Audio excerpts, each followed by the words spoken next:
สวัสดีครับพบกับบอนไซสเตชันครับวันนี้อยู่ในสถานีเวิร์กช็อปสเตชันตะโกต้นนี้นะครับมาจากคุณนพพรจากศรีดานะครับแล้วเดี๋ยวผมมีผู้ช่วยผมปลูกนะครับน้องรวนครับผมน้องพวนจากโคราชครับสีคิ้วมาอีกคนมาไหนมากันแล้วมาก่อนนั่งหน้าเมื่อก่อนนั่งหน้าข้างหลังตอนนี้ได้มาอีกคนนึงมาช่วยผมปลูกนะครับน้องเบลครับผมน้องเบลมาจากไหนปราจีนบุรีนะครับ3ท่านนะครับคนนี้เป็นคนขุดนะครับขุดเห็นบอกว่าได้มาจากต้นมันอยู่บนจอมปลวกแล้วก็แทงนะครับแล้วพอดีผมมาวางไว้ในงานมิทติ้งนะครับแล้วก็น้องๆเขาบอกปลูกเลยโชว์เลยทีเด็ดอยู่ตรงนี้นะฮะเดี๋ยวทีเด็ดอยู่ตรงนี้นะครับเดี๋ยวปลูกเสร็จเราจะให้คนปลูกเนี่ยบอกว่ามันคืออะไรนะครับทีเด็ดอยู่ตรงนี้นะฮะเดี๋ยวตอนนี้ผมกำลังลองก้นกระถางอยู่นะครับนี่ก้อนใหญ่ก็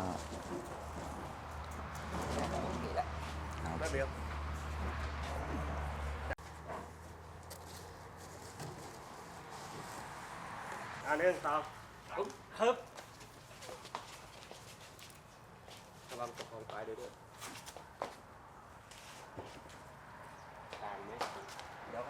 ไม่เป็นไรเดี๋ยวค่อยจัดเดี๋ยวแต่งตุ้มอีกทีนะฮะคนขุดมาเองเลยขุดมากี่วันแล้วครับเนี่ย3 วันนี่แหละ3 วัน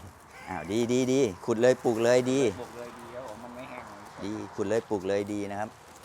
ขุดแล้วปลูกได้เลยดีเลยเป็นไม้ที่จอมปลวกมันจะดีอย่างรากฝอยมันเยอะรากฝอยมันจะเยอะรากฝอยเยอะ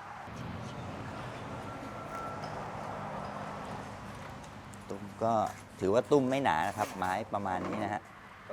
ตุ้มไม่หนาไล่ลงนิดนึงก็ได้ทิ่มเข้าไปข้างใต้ปรับฐานรากนะครับยกทางนี้เดี๋ยวนพพรเติมนิดยกเฉพาะมุมนี้เดี๋ยวเราเอาดินเติมนิดเดียวพอโอเคสวยกระสอบนี้ดูดีนะเมื่อกี้ปรับทางด้านนี้สูงขึ้นมานิดนึงเพื่อกดสันรากทางด้านนี้ให้ลงนะครับแล้วเดี๋ยวไม้แข็งแรงก็เก็บให้สโลปลงมานะฮะก็เป็นแล้วก็จะลดน้ำแล้วก็ใส่ B1 ช่วยนะครับคุณนพพรที่ว่าทีเด็ดต้นนี้อยู่ตรงไหนของต้นนี้ตรงนี้นะครับเขาเรียกว่าประตูเงินประตูทองนะครับเป็นไม้ที่เป็นช่องว่างนะครับแล้วก็เกิดจากมาฝากกันตรงนี้เกิดจากธรรมชาติสร้างมาครับธรรมชาติสร้างมานะครับถ้าว่าเป็นไม้พวกนี้นะครับคนโบราณเขาถือว่าเป็นไม้ทนสิทธิ์เป็นไม้มงคลนะฮะที่ว่าป้องกันสิ่งอัปมงคลต่างๆนะครับคนจีนชอบมากนะฮะถือว่าเป็นประตูเงินประตูทองนะครับแต่ถ้าเป็นไม้ตามสวนต่างๆเนี่ยมักจะเกิดจากคนทำนะครับคนทำเอามาแปะเหมือนทาบนะแต่อันนี้เป็นต้นที่เกิดจากธรรมชาติเลยนะครับเป็นไม้ป่าธรรมชาตินะครับถ้าเป็นไม้ป่าธรรมชาติเขาถึงจะถือว่าเป็นประตูเงินประตูทองครับอันนี้นะฮะแล้วก็ข้อดีของต้นนี้ก็คือหายากด้วยนะก็ถือว่าหายากนะครับคนขุดบอกว่าหายากนะครับแล้วก็เก็บมาแผลหัวเขียงไม่ใหญ่นะครับไม้พวกนี้จะสร้างเร็วนะฮะช่วงนี้ก็จะรอให้เขาแข็งแรงนะครับแข็งแรงแล้วก็ออกแดดได้เลยเนี่ยปลูกแบบนี้นะฮะช่วงนี้เป็นช่วงหน้าหนาวก็จริงตะโกนี่ขุดหน้าหนาวได้ไหมครับได้ครับขุดได้นะครับแต่ต้องทาหัวเขียงทุกต้นครับแต่ต้องทาหัวเขียงทุกต้นนะครับทายาทาแผลปิดหัวเขียงทุกต้นนะครับการคายน้ำการคายน้ำนะครับแต่ว่าต้องเป็นผู้ที่มีความชำนาญนะครับเพราะว่า ชุดนี้เขาเป็นมืออาชีพในการขุดต้นไม้นะครับ ถึงจะขุดกันหน้าหนาวแล้วก็ได้นะฮะแต่ว่าถ้าเป็นมือใหม่หรืออะไรอย่างนี้ ผมก็ยังไม่แนะนำนะครับ หลักการขุดง่าย ๆ คืออะไรครับ ง่ายๆเลยสมมุติไปเจอต้นนี้ในป่าแล้ว เราจะขุดสมมุติว่าเราจะขุดต้นเนี้ยเริ่มต้นต้องทำอะไรก่อน ต้องดูไล่ดินดูรากฝอยก่อนครับ ไล่ดินดูรากก่อนนะครับ ใช่ ดูรากฝอยก่อน ดูรากฝอยเพื่ออะไรครับว่าต้นไม้รากเยอะ ครับผม แล้วทำไงต่อไปครับ จากนั้น ก็ขุดเลยครับ ตัดแต่งแล้วก็ขุดเลย อ๋อตัดแต่ง บางทีเราต้องอ่านว่ารากแก้วมันอยู่ระหว่างไหน รากแก้วอยู่ ใช่ ระหว่างไหน ถ้ารากแก้วอยู่ตรงไหนเราก็โกยกลนหน้าดินขุดตัดรากแก้วก่อนเลย ต้อง อันดับแรก จอบถากเปิดหน้าดินก่อนเลย ใช่ เปิดกว้างเลย ถ้าต้นขนาดเนี้ยเปิดกว้างขนาดไหนครับเอาจอบเปิด กว้างอะ ศอกหนึงนะครับผม ก็ ประมาณ เนี่ยประมาณเนี้ย นี่คือตุ้มมันเลยนะครับ ดูด้านหนึ่งครับ นะฮะดู ข้างล่าง ตัด ดูรากแก้ว ดูรากแก้วนะครับ ถ้ารากแก้วลึกๆทำไง ต้อง เราต้องเปิดหน้า ข ดิน ยายหลุม เปิดให้ใหญ่ครับ ขยายหลุมให้ใหญ่ ป เล รับ ย กว้าง ขยายหลุมให้กว้าง แล้วค่อยแทงเข้าไป ใช่ ค่อยแทงเข้าไปนะครับ แต่ถ้าเราขุดลึกอย่างเดียวเราจะจับรากแก้วไม่ได้ ใช่ขุดลึกแล้วมัน ใช่ แทงไม่ได้ แทงไม่ได้ เราจะแทงรากแก้วไว้ นะ ได้ ฮะ ที่สาม เพราะฉะนั้นการขุดไม้นะครับ ไม่ใช่ว่าเห็นมาแบบนี้ทำหลุมมันแค่นี้ไม่ใช่นะครับ ออกมากว้างมาก ยิ่งต้นใหญ่ยิ่งกว้าง ยิ่งรากแก้วลึก ใช่ หรือก็เข้าไปแทงรากแก้วให้ขาดก่อน ต้องไปแทงรากแก้วให้ขาดนะครับ ต้นหนึ่งเฉลี่ยใช้เวลาประมาณแค่ไหนฮะต้นเนี้ยโดย ประมาณ เต็มที่ชั่วโมง ไม่ถึงชั่วโมงครับตอนนี้ไม่ถึงชั่วโมง อ๋อต้นนี้ที่ไม่ถึงชั่วโมงเพราะว่ามันขุดค่อนข้างง่าย เต็มที่ชั่วโมงหนึง มันอยู่กับการขุดด้วย มันอยู่ที่การขุดด้วยนะครับ ขุดครับ อยู่เทคนิคขุด ของคนแต่ละ อยู่ที่ดิน คน ดินเกี่ยวไหมครับ ใช่ ก็ อยู่ที่ดินเกี่ยวครับด้วยครับผมเพราะว่าบางทีดินบางตุ้มเขาแตกเขา อ่า ยาก บาง ครับผม ถ้าตุ้มแตกนี่จะยากนะครับ ตุ้มแตกนี่จะยาก มันไม่จับตัวกัน ไม่ เป็น จับ ก้อน ตัวกัน มันล้วนมัน ใช่ มัน เพราะ แตก เรา ออกหมด จับไปดินมันก็ร่วงมาเรื่อยๆร่วงมาเรื่อย ฮะนะครับ อันนี้ต้องมีความชำนาญนะฮะนี่เล่าขั้นตอนนะครับสำหรับท่านที่เป็นมือใหม่หรือจะขุดอะไรเงี้ยต้องผมแนะนำว่าขุดต้นเล็ก ๆ ก่อนนะครับซ้อมไม่ให้มันตายก่อนขุดไม้ง่าย ๆ ก่อนนะครับพวก ต้องตายจากเล็กไปหาใหญ่ ใช่ แต่ถ้าใหญ่ ๆ แบบนี้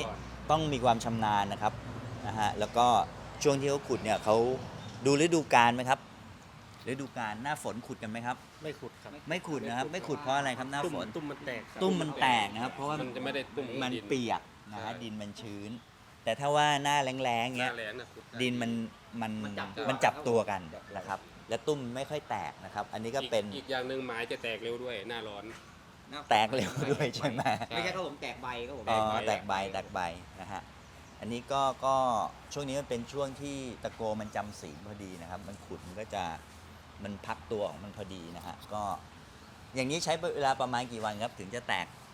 ใบอ่อนออกมา ผมว่าเดือนหนึ่งนะ เดือนหนึ่งนะครับ ประมาณ 1 เดือนนะครับ เพราะช่วงนี้มันเป็นช่วงหนาวด้วย แล้วก็หนาวจริงด้วยนะครับ อันนี้ก็เป็นขั้นตอนการปลูกของผู้ที่ประกอบอาชีพขุดต้นไม้ขายนะครับ คือชุดเนี้ยเขาขุดบอนไซขายเป็นอาชีพอยู่แล้วนะครับเขาจะมีความชำนาญนะฮะว่าเขาดูปุ๊บเนี่ยรู้เลยนะครับ ขุดมาเนี่ยรู้เลยว่าต้นไม้เนี่ยรอดหรือไม่รอดหรืออะไรยังไงนะครับ แล้วก็พบกันได้ที่ไหนครับเนี่ยขายอยู่ที่ไหนประจำที่ไหนเนี่ย อยู่ที่ศรีดาครับ ศรีดานะครับอยู่ศรีดาแล้วก็ตามงานประกวดต่างๆ ก็จะเห็นนะครับ ตามงานประกวดต่าง แล้วของน้องอยู่ที่ไหนบ้างเนี่ย ๆจตุจักรครับ จตุจักร ครับตลาดต้นไม้ประตู2ครับผม ตลาดต้นไม้ประตู 2 เดินเข้าไปมองตรงเห็นเลย แล้วของ ของผมก็จะอยู่ปราจีนแล้วก็จตุจักรด้วยครับผมครับ ไปขายกันวันไหนครับจตุจักร อังคารพุธพฤหัสครับผมถึงวัน นะครับ เจอกันทักทายกันได้นะครับเพื่อนๆสมาชิกพวกนี้นะครับตอนนี้มันขึ้นยอดแข่งกัน 2 อันนะครับเราก็จะเลือก 1 อันนะเหตุผลที่เลือกอันนี้เพราะว่าอันนี้มันกลมแล้วมันมีความโค้งครับอันเนี้ยต้นค่อนข้างตรงๆนะครับแล้วเดี๋ยวเราจะเลื่อยเฉียงเพื่อให้ไม้ตรงเนี้ยมันดูมีเอวนะครับอ้าวลุย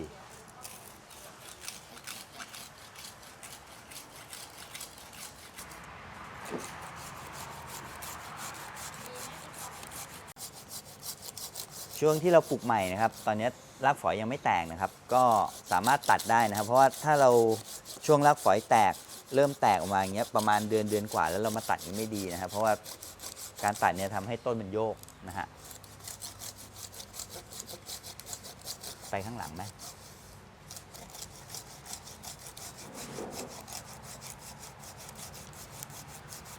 เดิมมันขึ้นเบียดกันแบบนี้นะฮะต้นนี้เบียดนะฮะ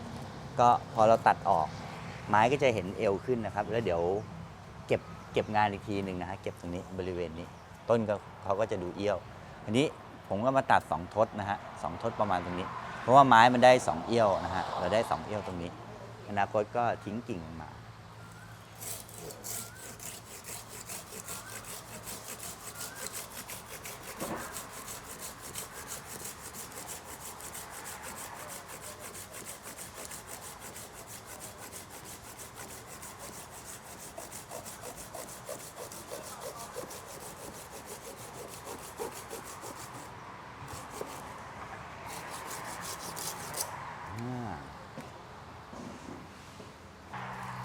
อันนี้นะฮะได้2อย่างนะครับถ้าเราเก็บเลยนะครับมันก็จะได้เห็นต้นที่ชัดเจนขึ้นนะครับ